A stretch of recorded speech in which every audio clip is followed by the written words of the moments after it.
I'm glad to have you here, bro. Good to be here. All right. So let's get rolling. Tell us who you are and where you're from.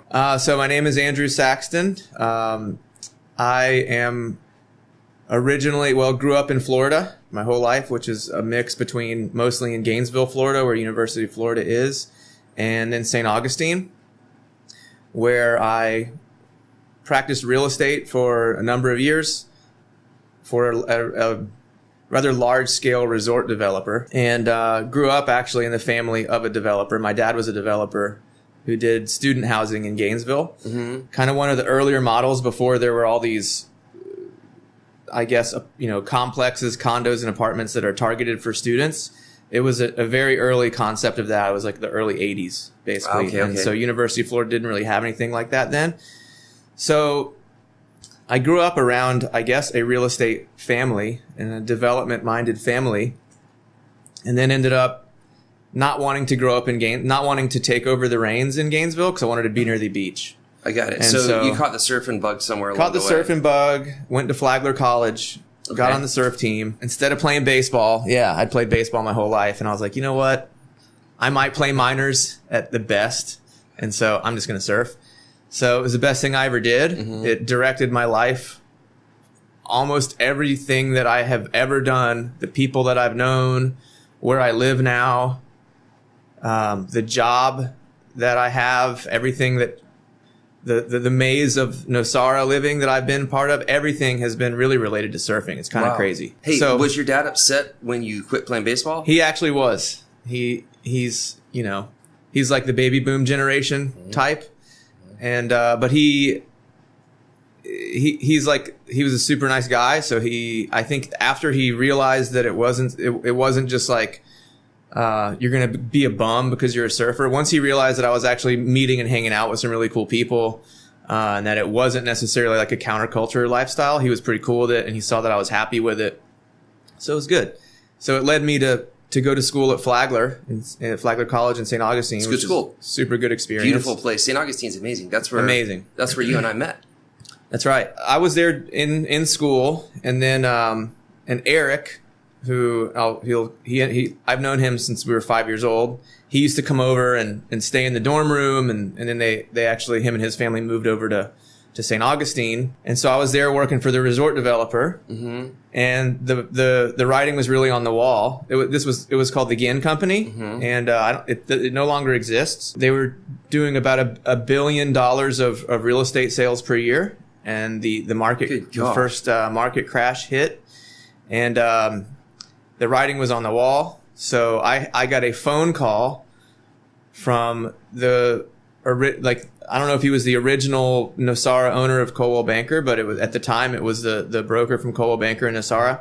So they contacted you about a potential job down here? Yeah, I was on the surf team with the guy at Flagler. Ah, okay, got it. So he said, hey, look, I know that you like to surf, know that you're in real estate, you speak Spanish. I know that you've been coming to Costa Rica since you were a kid. I mean, Eric and I first came down when we were like 15 years old. You guys were going to Hermosa when you and Eric were going. Hermosa Jaco. Okay. When I was 15, I'm 39 now.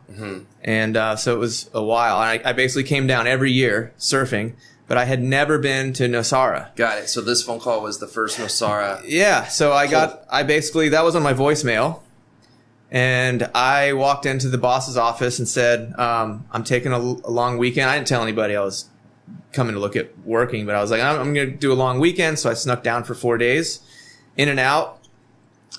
And basically, this place reminded me of Costa Rica when I first came down when I was 15 years old. And 15, 16, before Jaco started to turn into what it is now, which is kind of like a Daytona Beach of Costa Rica, for lack of a better term, like on a Florida level. The roads are still unpaved. There's a lot of parkland that really is going to be very difficult to develop, if ever. So there's some things there that were unique that I thought that you didn't see in other towns here, especially beach towns. The vibe was cool. You didn't feel like you were going out at night, like having to look like behind you to see if there's some guy on the sidewalk that shouldn't be there. It didn't have the sketchy elements of Jaco Tamarindo. No sketchy elements. Yeah. So you dug it. I dug it. I went home and I told Eric and Sarah, and I said, hey guys, I'm going to go down and take this job. And I think that maybe you guys, I could maybe get you guys to come too. So I said, hey, if you hire me, you got to hire my buddy, because it's just commission stuff anyway. So there's no overhead increase for the broker at the time. And he said, okay. So we all moved down. We built like a storage unit in my house in Florida, which got ransacked by some really horrible tenants. And so that made us, at that point, we had no more stuff to hang on to back in the States. It was actually good that it happened. It's like, all right, all of our stuff's gone. We're moving. Let's just move down. Let's just stay down indefinitely. So we were down here. We had a couple of changes of location between offices over time.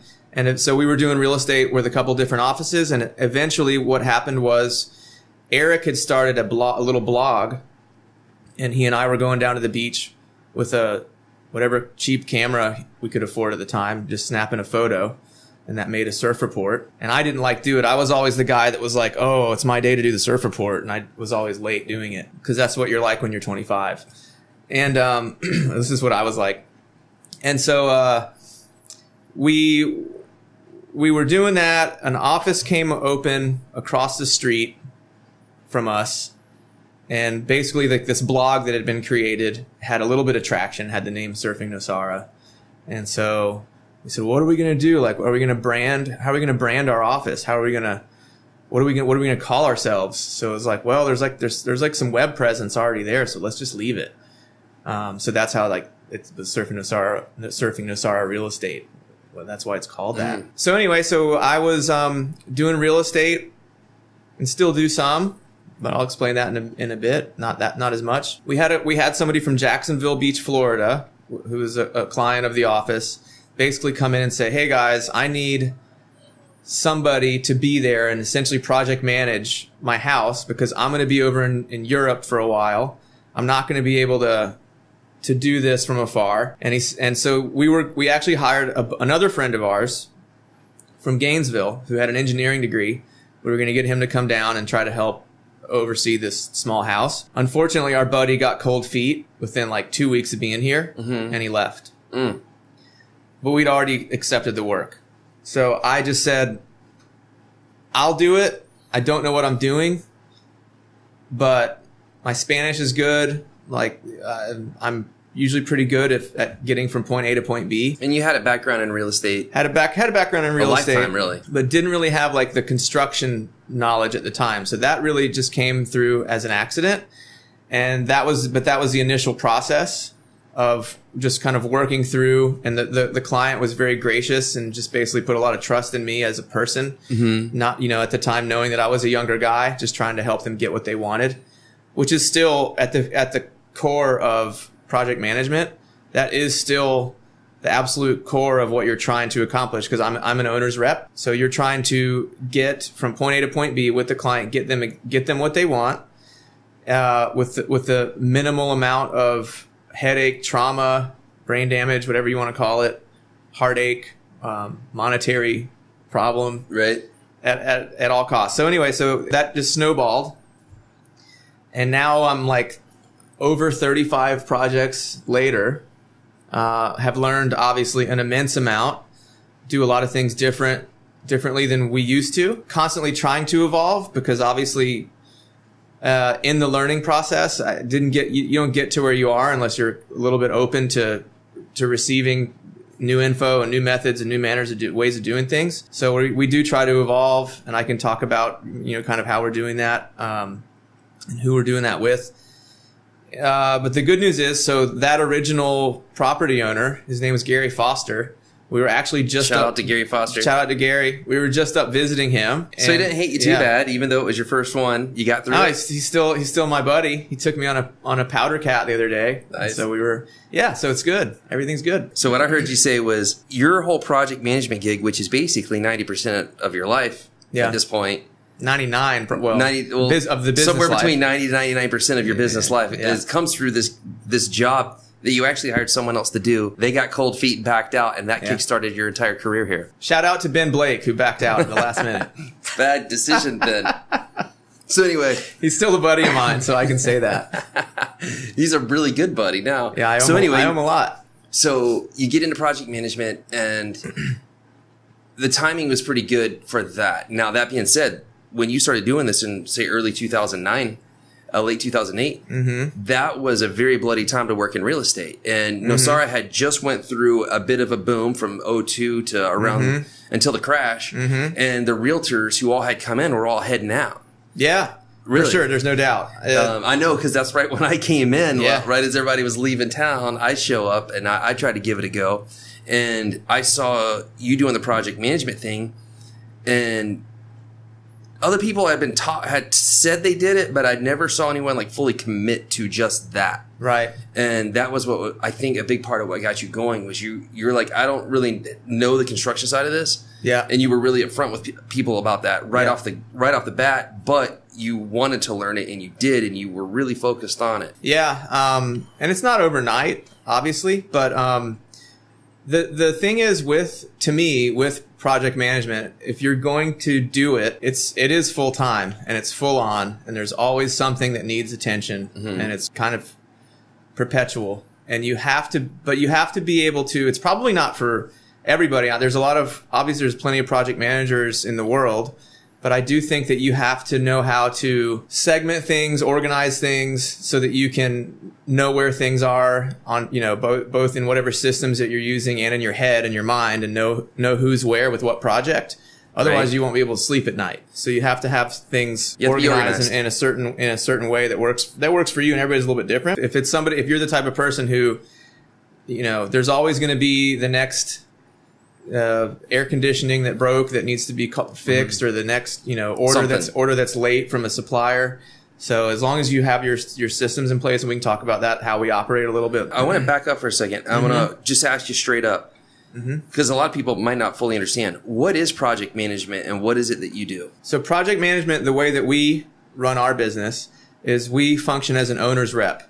Okay. In that regard, it doesn't mean that we have an adverse relationship to anybody in the build process, because our job is really to be a conduit for information, for making sure that communications are seen, are responded to, keeping the flow going. I got it. So you're not acting as the architect or the builder or anything. Correct. You're just helping make sure the show moves along properly. That's right. The people who hire us are typically people who are working somewhere else and can't be here during the process.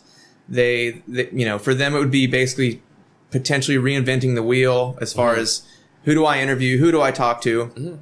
Well, people are uncomfortable with building in general. So it sounds like what you do is you simplify this whole process that's so daunting and scary and make it quite simple. That's the point of what we do. Got it. Yeah. There's a lot of different ways that we've kind of filtered things down. We have what I call a group of preferred architects and preferred builders, and we're always looking to add to this through a different number of ways, and open to meeting new people. And there's actually, the way that town's growing right now, there are new builders and new architects arriving, every year there's several new folks. I got it. So you vet each aspect of all this, and you help simplify it so that if somebody's buying a lot interested in building, you already have a short list of architects, builders, and you know who's good at what. That's right. That's right. And one of the other things that I think that's really valuable in what we do, and I don't, without giving away any real, tricks of the trade of how we operate, because that is revealed more so to clients when we interview with them. We talk to them a little bit more.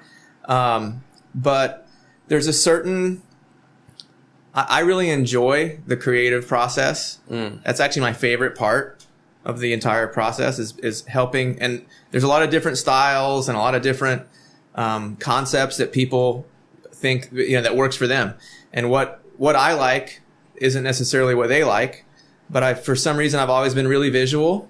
And I think potentially maybe it's from the growing up in a developer family or working for another developer who had a number of different communities that were kind of stylized differently with different types of architecture.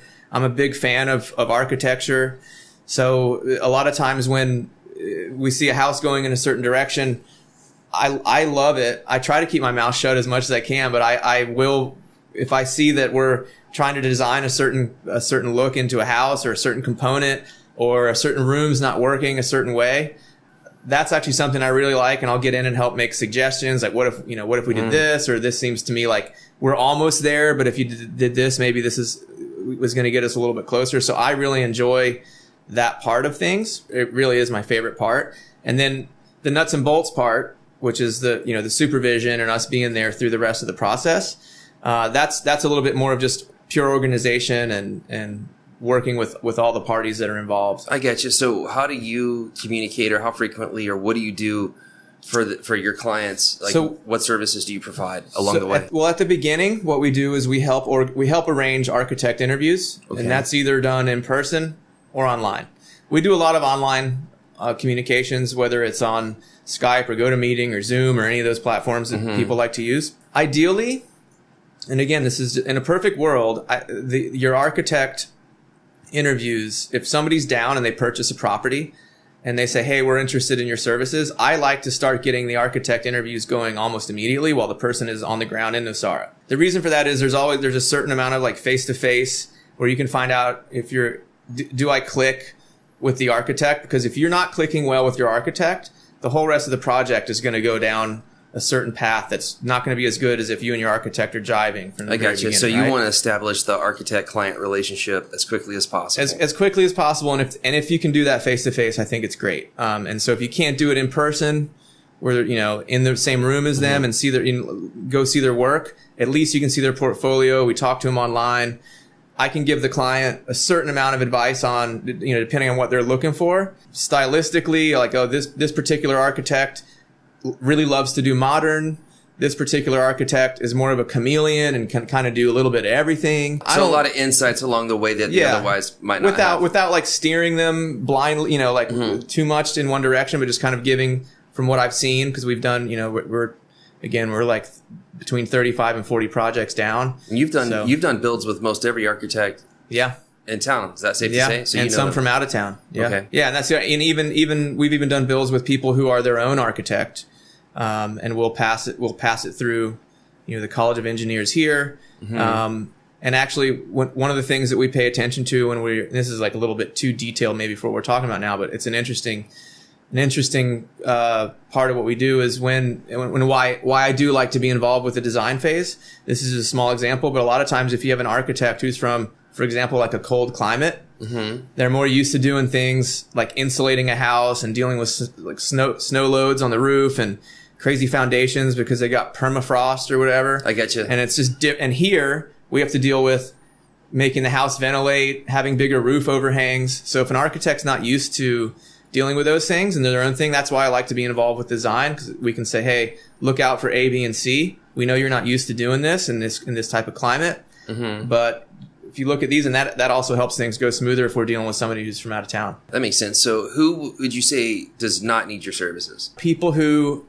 can break away and come down, and you don't have to be here the whole time, but if you were to be able to come down and spend a good chunk of your year, because a full project is typically around 18 months. Okay. You got about 6 months of planning and permitting, and then 10 to 12 months of building for a normal 3 to 4 bedroom house. So that's if you've got 18 months and you can pop in fairly frequently or at least be available kind of all the time, because once that construction starts happening in the planning phase, you have a huge chunk where you need to be available, where you're going back and forth with planning. The architects then come and they give you your blueprints. You got to go through and make sure everything's apples to apples when you get your bids, which is one of the things that we also do. And also to try and recognize if things are going to be in budget prior to, submitting it for the blueprints for the sake of time, not having to go back and adjust for that for budget. And then on the back end, once things are going, because we're on site several times per week doing photo and video reports and written reports. So that's with the engineers, that's with the architects when they go. Everybody's kind of got like a different day that they go to the site. The solar company's coming in a certain day. We got to bring the two engineers together. The lightning protection people are coming on another day. So you're all over the place through the course of the build, just trying to help be the glue, and at the same time communicating back to your clients what's going on. Yeah, and so basically instead of them having to go to all these meetings, we're consolidating it down into a number of reports. And like both written and visual, so that the client can basically see, there's where my house is right now. We're supposed to be done here. Hey guys, are we on schedule? Looks like we are. Looks like we aren't. We can then we confirm that, or we say, this needs to happen, or this other activity is taking its place, and we're working with the architect and the builder and the engineers to find out where everything is constantly. And if adjustments need to be made, it's rather, you talk about it when we notice it rather than having it be a surprise 6 months later. I got you. So I remember the first build that I did in Costa Rica, I never saw what was happening. I never had any idea. Yeah. Every now and then somebody would just send some pictures, and I never met the architect. Like the builder person I met at a restaurant, they're like, yeah, we know an architect will handle it. Then they built just kind of a square box. I never had any clue what was going on. I saw a picture along the way, and then I came here, and it was like 90% done. And what was done. There was so much stuff that you couldn't change. So this is a long time ago. The people who are using your services is a little bit different. Yeah. You are super into the architect side of things. Yeah. And then you are sending back photos and videos and reports of the project as it's going. And Correct. How often are you sending videos and photos? We're doing those twice a week usually, unless there was a stop in the work and the workers were gone. But typically there's 2 visual reports and a written report at least each week. I got it. So if I hire you to be my project manager, you're going to continually send pictures and photos, and I can see everywhere you're at, even if I'm not here. Correct. That's a big difference from way back when at my first build up in Hunkiel, that was a mess. Yeah. Well, and the other thing too, this has changed a little bit as well recently. I mean, the type of houses that we're now seeing here, it used to be, when I first started, the houses weren't that complicated. The choice of materials and finishes that were out there weren't very prevalent. They're just, It's like, here's what we got. Here's what you get. Yeah, you're right. Let's talk about that for a second. There's tons of stuff now out there. So it seems like the styles are changing. The level of competence in the architecture has drastically increased. Yeah. And I remember when I first got to Costa Rica, it was kind of cut down the trees, clean the slate, let's work with a blank template. Yeah. And now it seems like the architects and the builders and everyone are getting more interested in building around trees and factoring in the environment. Yeah. Which in my opinion, in everyone's opinion, is massively important for the success of our community. People are coming here for the monkeys and just for forest growth, all of it, shade for your house, for everything. A lot of people come in and they attack realtors, and they're like, well, the realtors, they're the ones causing this. And my point is actually the people, in my opinion, who have the most power are the project managers and the architects at the beginning. Yeah. And everyone targets the realtors because they talk to people. But the reality is a realtor might sell a property, not talk to that client again for a couple of years and not have any clue what's going on. And that's typically the case. So that's why I'm trying to use this platform to explain, hey, no, there's some project managers out there. There's also the architects. They are the powerhouses. And thank God the level of architect who's come in and the care and attention to the environment is increasing. So I kind of have a positive report. Everyone thinks because the people are coming in and Nosara is getting crowded, it's over. Yeah. It would be over if we were building in 2019 like we did in 2009. Things have changed. Correct. Now, if you look at our hotels, LaGuardia Lodge, even with all the beef that people had with that, it has a lot of trees factored into it that have been built around. Olas Verdes, like I'm naming off some of the newer hotels. They're factoring in the environment, which 20 years ago, that didn't happen. Well, we try to do that as much as we can, and I've had communications with, it's not like super frequent that I'm talking to these folks, but like I do know so we had a couple of talks with the folks who help with the monkeys, and we got a list from them of what type of trees the animals like. Okay, and what I have explained to most of my clients, obviously we do try to leave as many trees as we can. And if we do have to move something, we usually try to err on the side of trimming than we do like to fully cutting it down. Mm-hmm. Obviously, there's cases where the health of a tree can be affected, like if a house gets built and you cut too much of the roots, right, and we have to take a tree. Mm-hmm. But we really try to wait until like it's like, hey, we absolutely have to get rid of this tree. We can't, obviously, we don't touch anything that's protected, of course. On the sides of the house, and this is actually just like a recommendation for anybody who's building, even if you're going to use the main part of your building envelope, like the center, if you can leave on the sides of all the houses, larger trees that are there and plant trees, especially plants that the animals like, including monkeys, because they have their corridors and their pathways that they use during the year, during different times of the year, and I used to live on a hill in K section. And they'll take the same path every day. So these corridors that have been established it's problematic when that disappears and there's no way for them to connect to the path that they've been taking for the last 20 years or whatever. The Stop the Shocks campaign has done a good job going around to those corridors and trying to get homeowners to cooperate and putting in pathways for them to get across. Yeah. I'm really excited to have that happening. And it's exciting when people like yourself and architects get behind it as well. We really do make an effort. And I think in most of the people, it's not like we're meeting resistance. Most of the people that are coming down here, they are thinking like that. And so they'll come and they'll say, I don't want to, if I can, I don't want to take down any trees. But obviously if there's, smaller ones that are, and we will reposition and try to move things. You've got your setbacks and things that dictate where you can actually put your site. But we also will move things around. If there's beautiful trees or large growth trees, we adjust for it. And that typically happens even when we're in the initial stages with an architect and we're like on the site with an architect. So, and that's one of the reasons why I take the architects to the site so they can see it. And so that, because a lot of times if they don't know that there's a certain number, like an amazing, ceiba tree or a guanacaste that's like, could be a feature, you're going to design around that. You're not just going to design some square, kind of like what you were saying, and everything gets nuked on the site. So try to work with what's there. So you have a positive trend going as far as that goes, as far as care. Yeah. It seems like the technology is improving as well. Like solar's not quite as expensive as it was. Yeah, solar's definitely, the break-even point on solar is like somewhere between 3 and 4 years, depending on how often you rent your house. Right. Because renters leave air conditioners on and leave. Right. And that's actually one of the things that when we are in the planning phase of a house, because I have been engaged in the real estate market here, and also from being in the office in the Surfing Nosara office, listening to and seeing and being able to bounce things off of the rental team and from anywhere, basically saying what needs to be in a house from the standpoints of resale and what shouldn't be unless you absolutely want it. Like if you want to, my wife wants to have a room to make clay pots and we need a kiln or whatever. Okay, that's cool, but just realize that's a sunk cost. The future buyer is probably not going to want that as long as you're or what. That's like a really strange example, right? But that's happened. Yeah, but you're looking out for their long-term interest along the way. And then also from a rental perspective. So like what needs to go into the house for a rental tenant? What types of things do they request? What types of systems? For example, like doors and windows are a common one here, where that the renters have a hard time using.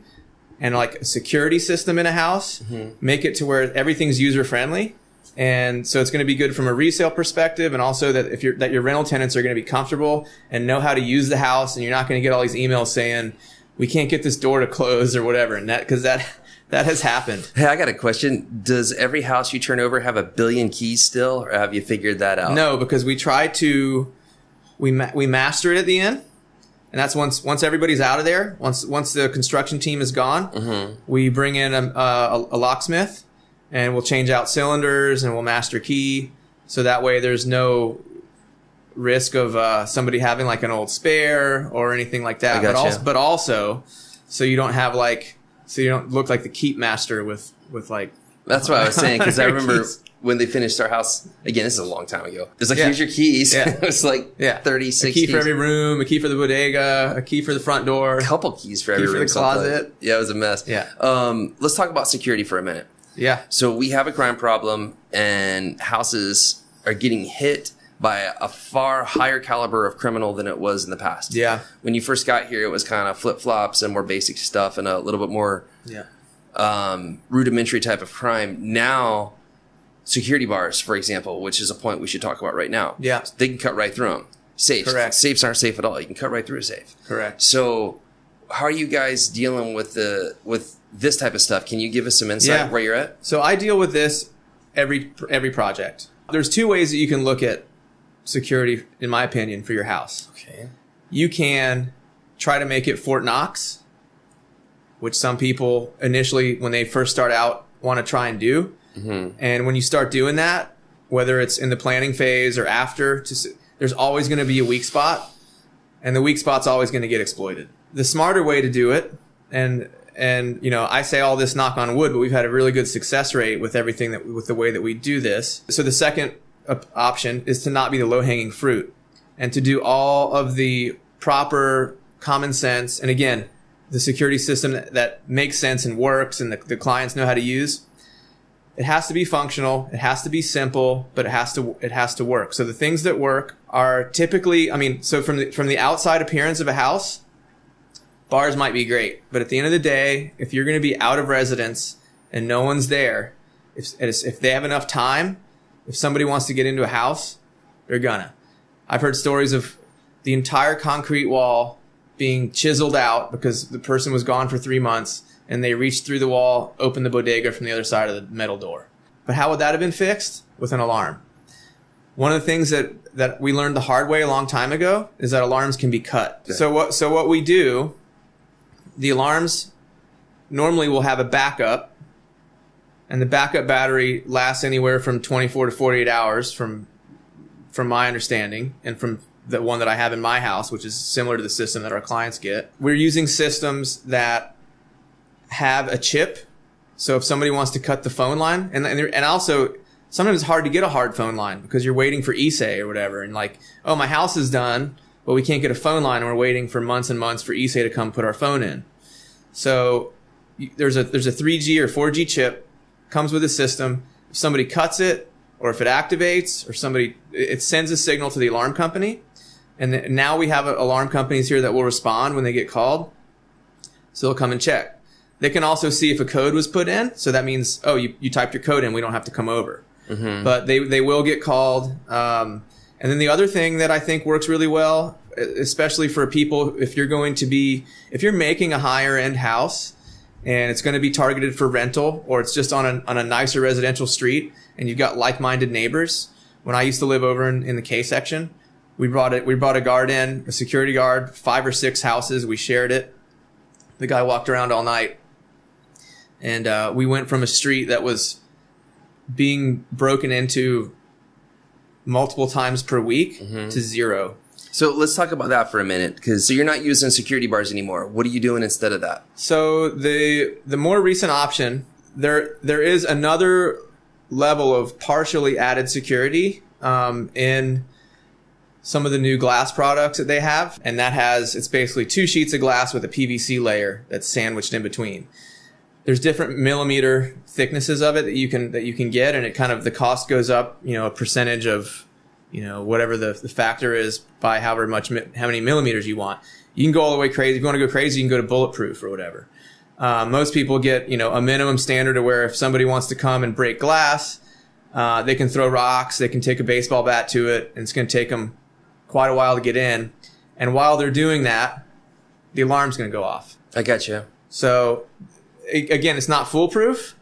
I've seen, the stuff is so strong that I've actually seen a break-in case where somebody kicked it a bunch of times and the glass didn't break, but the frame of the window came out of the concrete. But that's how, but if there's an alarm, again, the alarm's going to go off. I got you. So you don't really need bars with this type of product so much. From like an assault perspective, somebody just coming into your house, it's going to do a really good job against that. Mm-hmm. No one can just, no one's going to be able to just break through your slider and walk in. I got you. It's going to take them time. You're going to know they're there. If you're there asleep, you're going to hear it.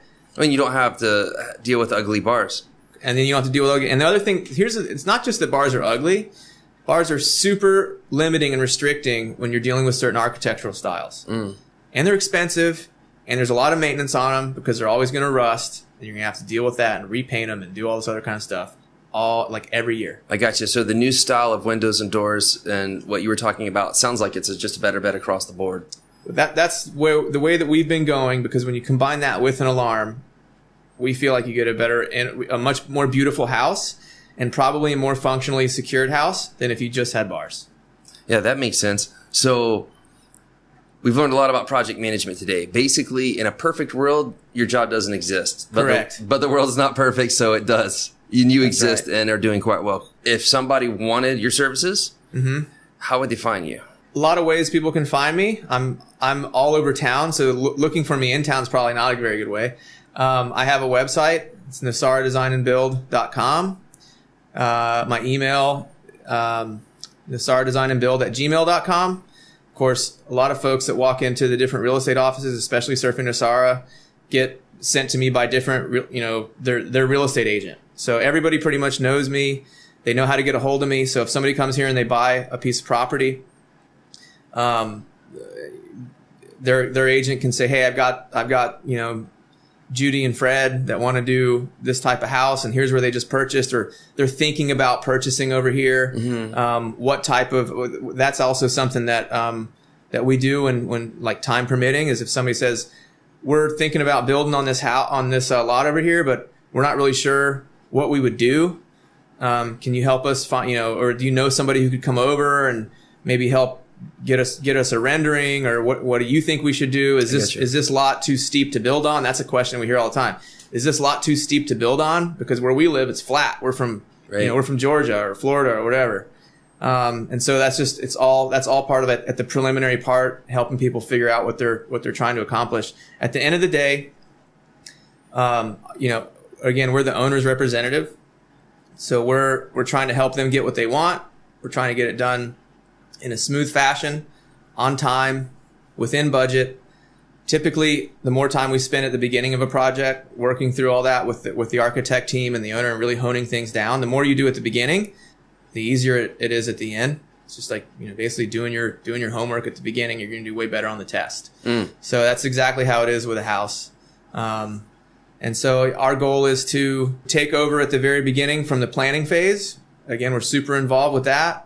We're there to oversee providing the visuals and the written reports throughout, doing other things, other services that I tell people about when I'm meeting with them that are very helpful, connecting them with everything that basically takes them from project, like the initial design, inception, all the way to here's your keys. So from the whole thing. You can help them get. We've done houses for people that didn't come down the entire time. Have you ever had a client come to you and say, I did not need anything that you did. This is a complete waste of money? I have not had anyone say that to me. I haven't had. I don't know if they would say that to me if that happened. I don't know. You're dealing with them a lot for a long time. Yeah, no, essentially it's an 18-month process at least. Like that's when the work starts. There's 18 months of work. So by the time you've gone through these initial meetings and everything that you do along the way with the client, we're doing things with them in San Jose, usually part of a visit or two. You're not. I mean, this almost sounds cheesy, but it's just true. You end up being pretty close with somebody because it's a very personal project for them. Most of our clients are not just, somebody who's creating something that's like just a pure investment for them. There's usually some type of like a dream house component to this. Like they've been saving for this, because everything here, there's really no financing. So everything is cash. So they've been saving for this and they've been working for this. It's either for, maybe they lost a spouse and it was their dream and they want to see the dream fulfilled, or it's been their family is getting older and they're worried that everyone's going to they want to make like a central place where they know their family will come visit and they'll still keep creating memories. So you see all kinds of stories. This is the kind of stuff that happens. And so we take it really seriously. It's typically not somebody who's just, they got so much money they don't know what to do with it. It's just another house for them. Typically, actually, those people don't hire us for whatever reason. I think you might have answered it right there. It seems like the people who hire you are the ones who are really connected to it. Yeah, and I prefer it that way. It means a lot to them, and if it means a lot to them, it's obviously going to mean a lot to me. I like to treat somebody who hires me. I like to treat them as if it were my mom and dad trying to build a house somewhere, and how would I want that to go? Gotcha. So, let's bounce over to Nosara for a second. I already know you came here, you like to surf and all that good stuff, and you like martial arts, and that has a pretty cool culture here. Yeah, it does now. Finally. Yeah, it took a minute. More on the way, I hope. But what are some of your dislikes about this place? Because everyone can say the same old thing about the likes, but I'm interested, and I think whoever's listening to this would be more interested in knowing, what do you dislike about this place? Well, a lot of what I dislike has created a job role for me. in a lot of ways. Not everything. Well, some solution-oriented. Kind of. I mean, on a larger scale, like just general dislike is just how slow everything here moves, or somebody saying that they're going to do something and then not doing it. There's a lot of there's a lot of yes men. I got it. Around. So lack of follow through, or just like an example is like, hey, when's my car going to be ready? Mañana, si Dios quiere. Well, all right, so that's like next week.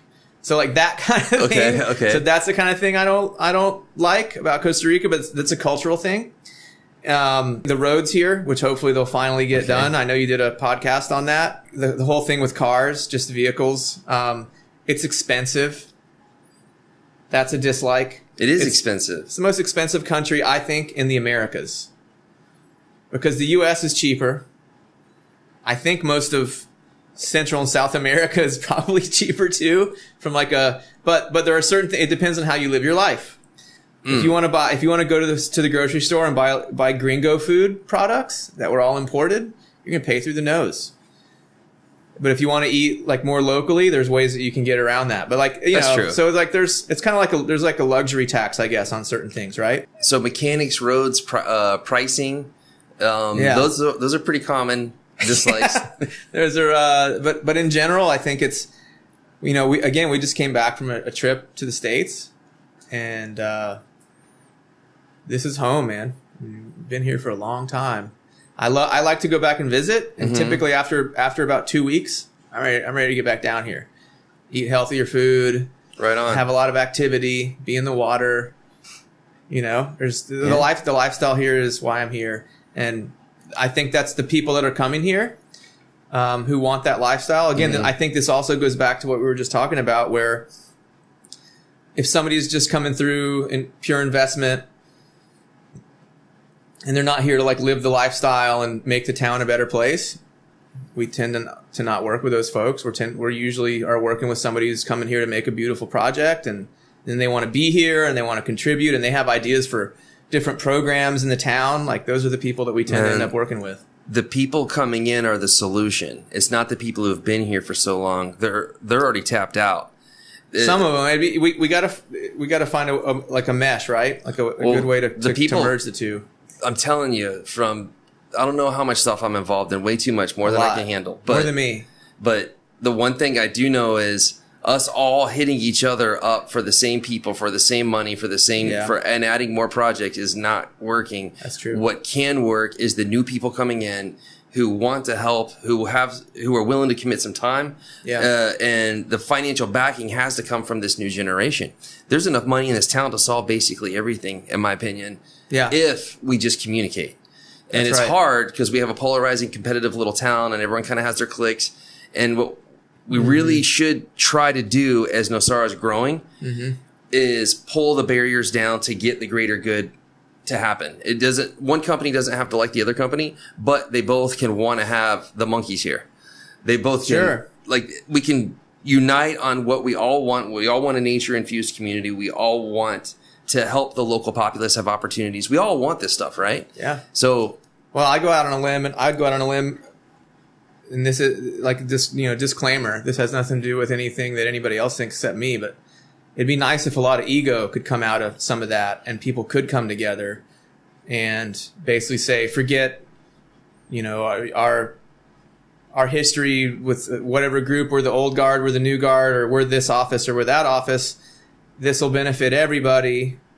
That'd be great. And I think that it's starting to happen. It's better now than it ever has been. Yeah. This year, like as we're going into 2019, I could point to 5 or 6 or 7 instances of people who at once were enemies and just wouldn't do anything if the other person was involved. That's starting to wear down. Yeah. And I think the economic opportunity is knocking a lot of the edge off. Because when I got here, just if someone was even interested in a product or service, the town was so competitive that it was super polarizing. Yeah. Now there's more food kind of going around per se and more opportunity. I think it pulls down the stress and the need to mine, give me. It's a little bit less of the scarcity mentality. Yeah. No, there's that, and I'm sure I've been here, and you have too, through a couple of cycles, ups and down cycles. Everybody knows we're tied very closely to the U.S. economy, like it or not. When things aren't going well there, they tend to slow down here. They don't crash the way that they do there because, again, there's not typically a bunch of mortgages or anything that people are upside down on. But, we see plateaus and then things kind of go slower for a little while and they go up and then they, I've seen a few of those cycles.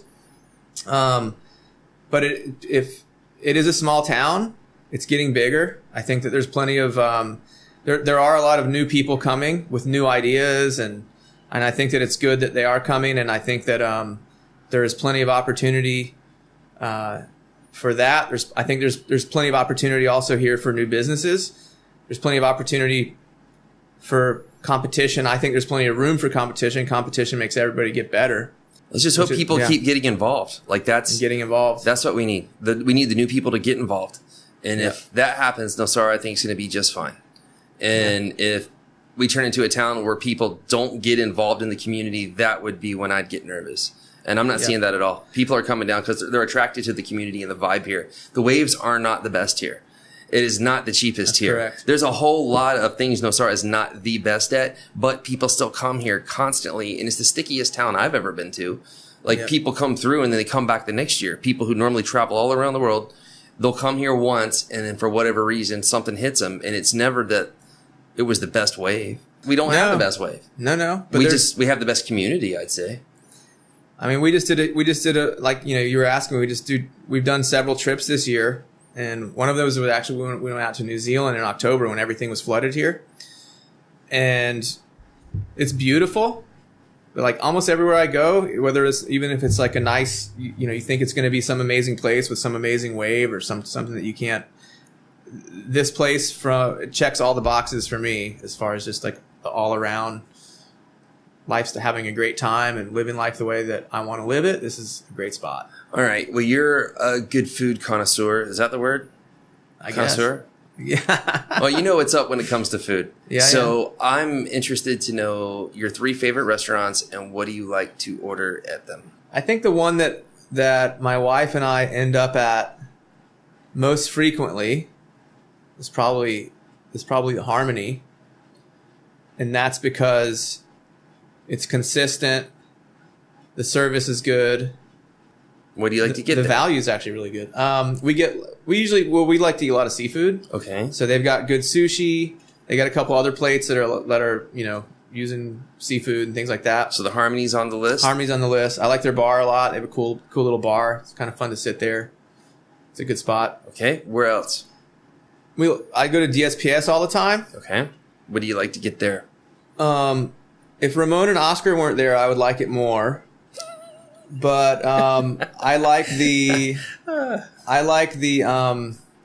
buffalo chicken grilled sandwich. Right, so it's probably my favorite thing ever.